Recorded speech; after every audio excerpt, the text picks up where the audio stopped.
Hello, and welcome to episode 1 of Solving for Why, the Math and Science Academy podcast of Ocean Lakes High School.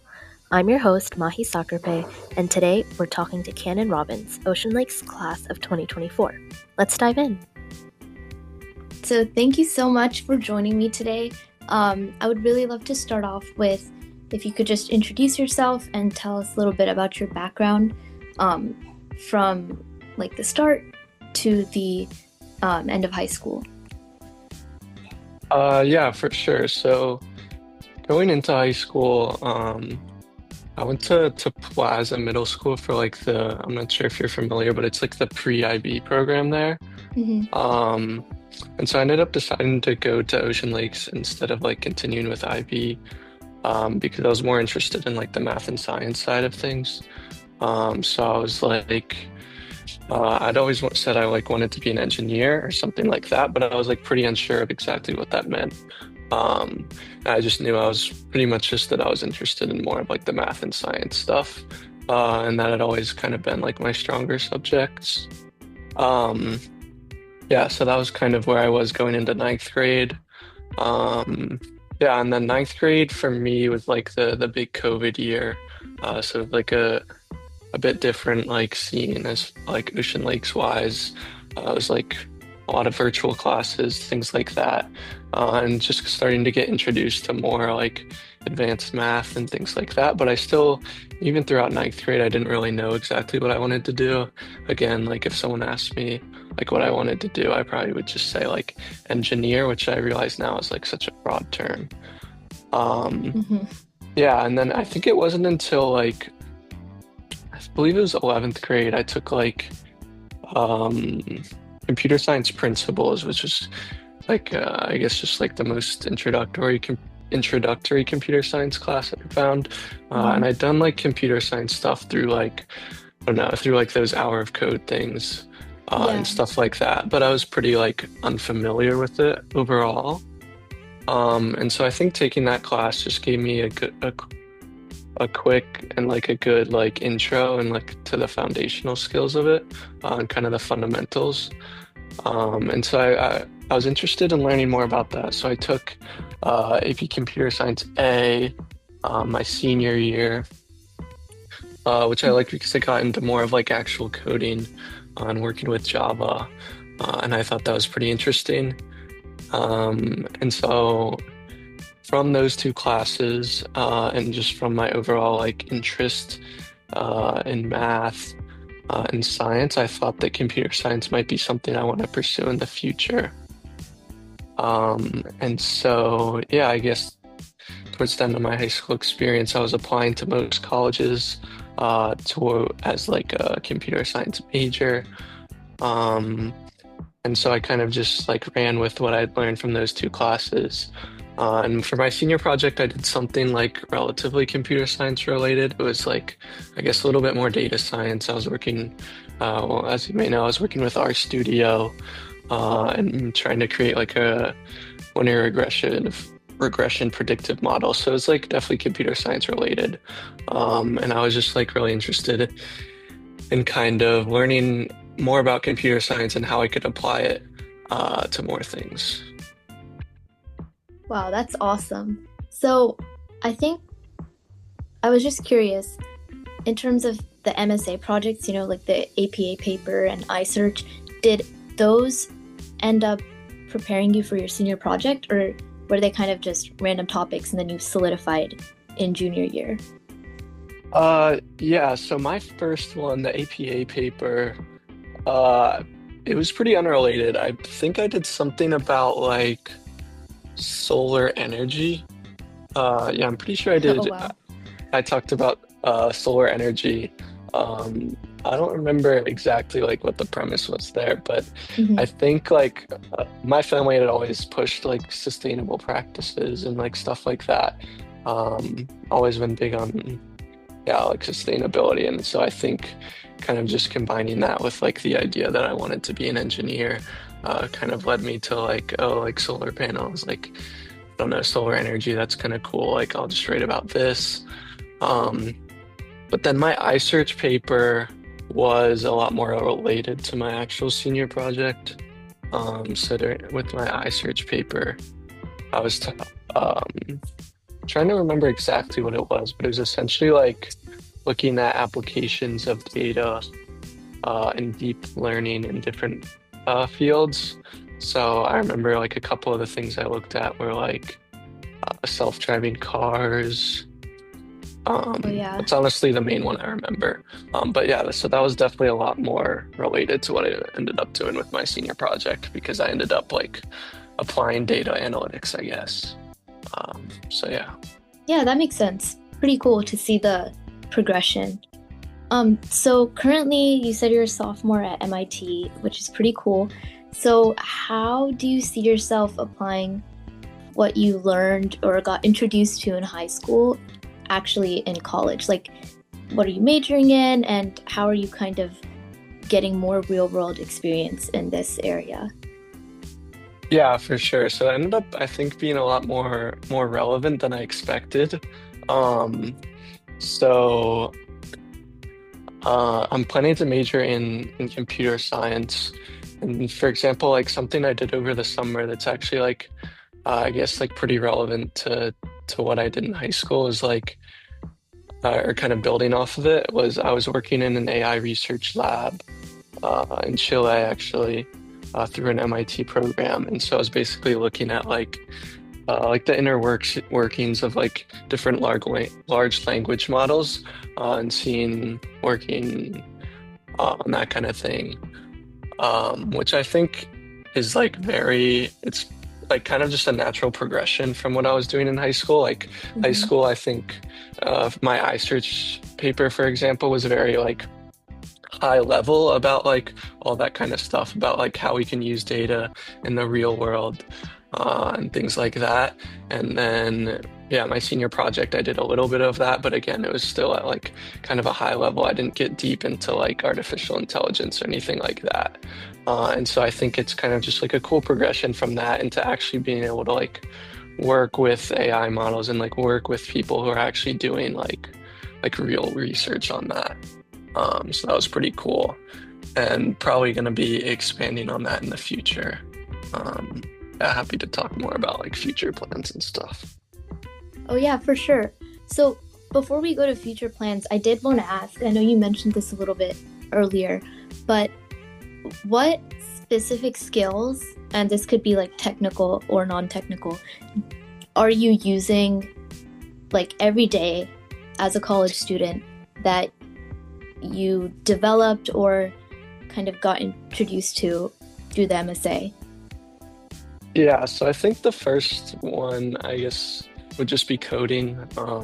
Like before the MSA, like I said, I'd done like maybe like the hour of code activities in like middle school or something like that.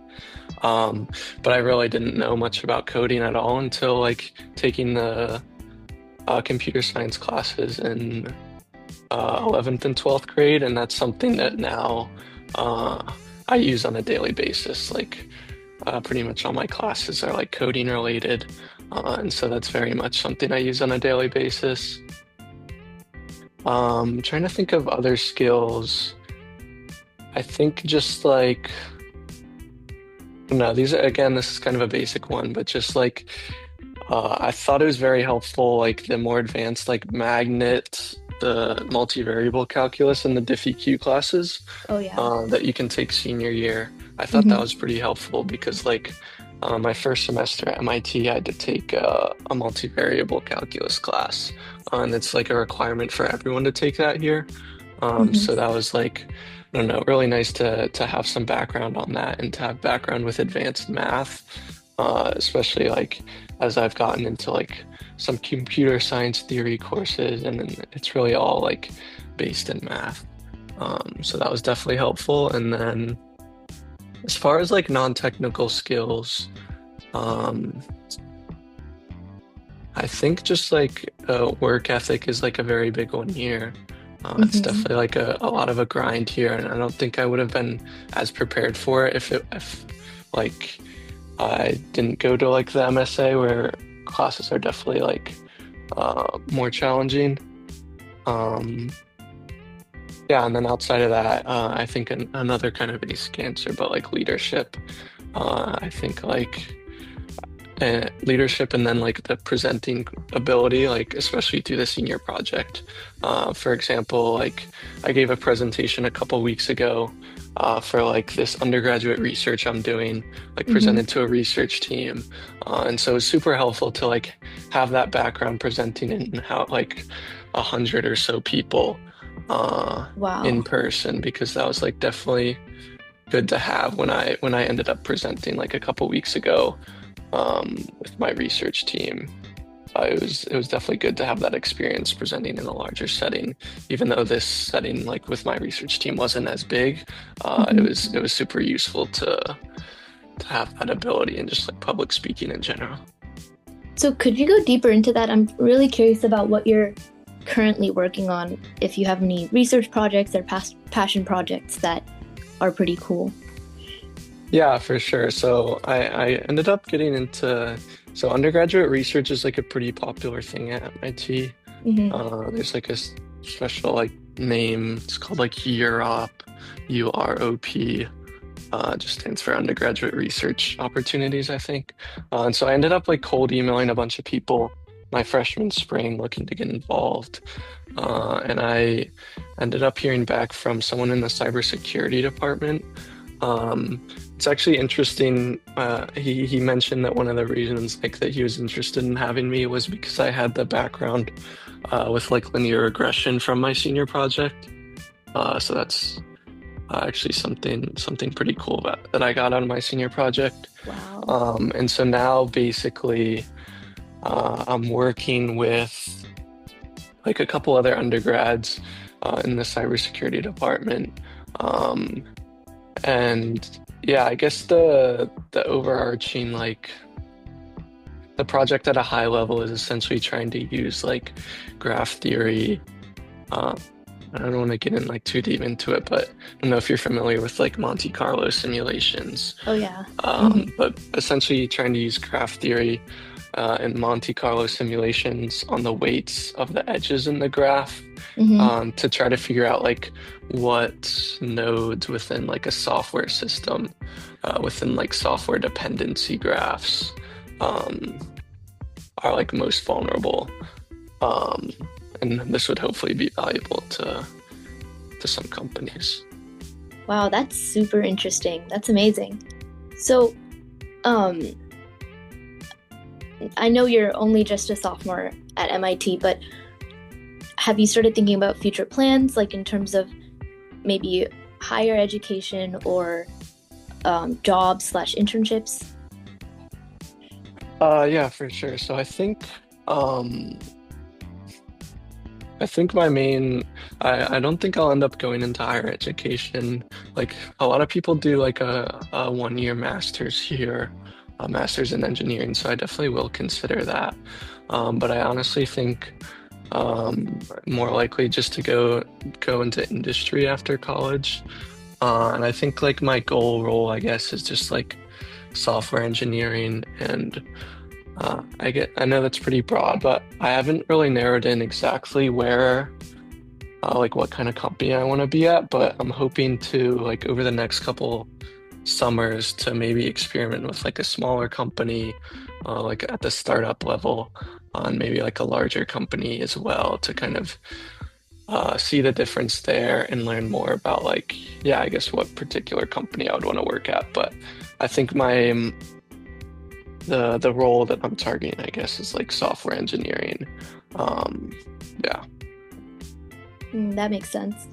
And then I just had a question that I know is specific to you, but I remember that you're a student athlete. So, how do you find balancing that with, or rather, how do you balance that with college and, all the undergraduate research and stuff that you're doing? How do you plan and balance that properly to still get the best out of both?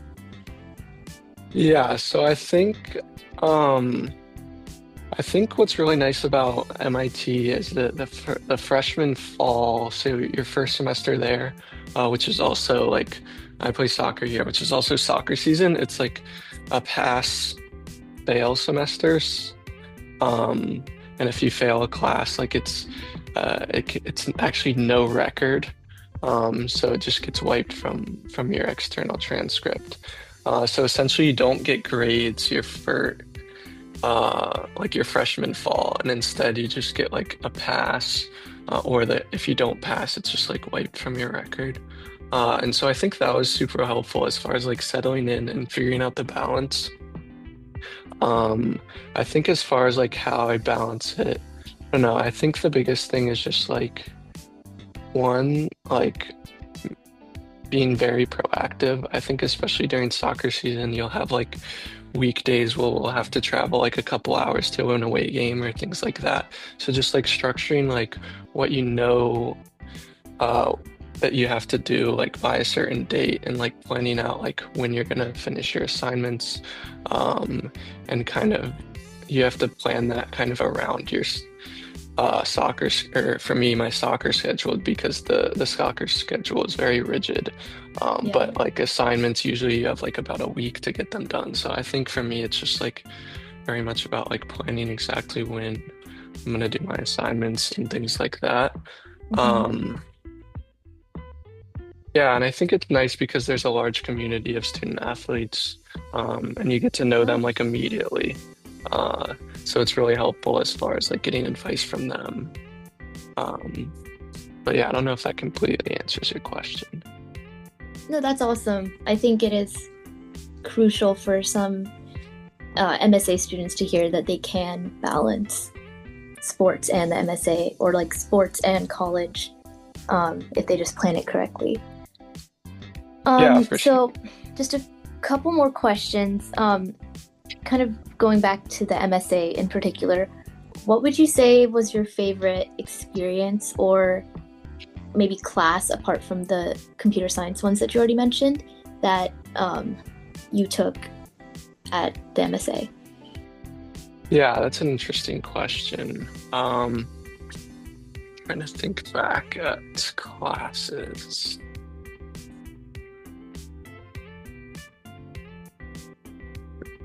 Well, would you prefer like specifically one of the magnet classes, or just like any class I took through Ocean Lakes, I guess? Well, any class that you think definitely helped you on your journey, or something that you just found that was cool. It doesn't have to be STEM or magnet. Yeah, so I think the ones that probably helped me most on my journey were probably, I guess I already mentioned these, but like the multivariable class, multivariable calculus, and then the DiffEq class. Mhm. But apart from that, I think one of my favorite classes was just like I took AP Physics 1 with Mr. G, and I really enjoyed that. It's kind of like my introduction to physics, and I think that helped a lot with just like thinking about the world and like thinking about how to approach problems. And it was also super helpful because at MIT you're required to take Physics 1 like mechanics class, as well as like a Physics 2 like electricity and magnetism class. Mhm. So it definitely helped a lot with background there. And I also just really enjoyed that class. Awesome. So, kind of to end this podcast off, what advice would you give to current MSA students, especially the seniors who are about to enter college and the juniors who are working on their senior project proposals? Yeah, I think my advice would be I'll start up more catered towards like juniors, I guess. I think biggest thing for like your senior project is it's a great opportunity to like test out something that you think you might enjoy like working on in the future. So I think the biggest thing is just like try to find something that you think that you'll actually enjoy doing, because you're going to spend like over 100 hours doing it. So if you don't like enjoy it, then it's going to end up just feeling like a chore, and you're not going to get nearly as much out of it. Mhm. But I think if you like focus on something that you think you might enjoy, and even if you don't end up enjoying it, like at least you learned like, okay, maybe like in the future, this isn't exactly something I want to do. Um, Yeah. but yeah, I think that would be my advice as far as like senior project stuff. And then for more of us seniors, I think just like keeping an open mind when you go into college. I know for me, I had like a lot of stuff thrown at me, like in the first semester, and I like a lot of advice from like upperclassmen and things like that. And it made like deciding what to do hard. And I was like really glad that I came into it with an open mind and I was like flexible and like willing to take an advice Mhm. and try out different things. So I'll just say like, I don't know, just keeping an open mind as you go into college. Don't be afraid to explore new things, not only academically, but also like clubs and stuff. I found that like clubs are one of the most helpful things as far as like building your community. So just keeping an open mind, both academically and socially, I guess. Awesome. Well, thank you so much for taking the time to meet with me. I really think this podcast will be helpful for MSA students, current MSA students, to hear from alumni. So I really appreciated it. Thank you. Yeah, of course. It was nice to meet you, and let me know if you have any more questions. Awesome. Will do. Thank you. Have a good day. You too.